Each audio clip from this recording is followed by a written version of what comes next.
Today is day 10 of learning Python. Alright, you know the drill. It's time to ask Claude for the practice problems and conceptual questions. So here's the prompt. Since I didn't learn anything new, I just asked it to give me practice problems and conceptual questions based on the things that I asked it to yesterday. So you can pause as I scroll each time if you want to go ahead and read the questions and the coding problems. And I'm not gonna lie, it was a little bit better than yesterday. I didn't struggle as much, but I still did struggle.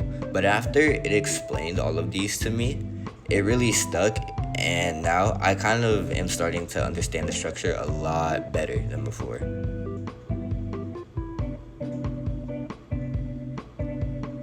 I had to ask it for one more thing because it wasn't really explaining coding problem 8 well. Like, it was very chopped up and I couldn't understand where the code would go.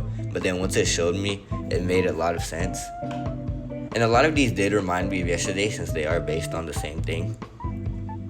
I just made a dice roller project. So this is the code. It's pretty long. It's like the longest amount of code I've ever had to do so far.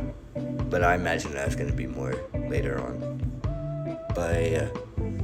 When I click run, I can select how many dice I'd like to roll, so I'll put 2. And then it'll show the dice art, and it'll show the total of the dice. So I just learned about functions and 3 types of arguments, which are positional, default, and keyword. I'm gonna have to save arbitrary for tomorrow because I gotta get ready to go to the gym. Another thing is, I was told by this comment right here to sign up for LeetCode. Alright, so I just finished signing up for LeetCode. I'm not gonna lie, I have no idea how to use the platform.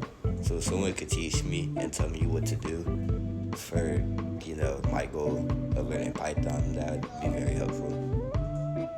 Follow and stay tuned for day 11. But yeah, have a good day.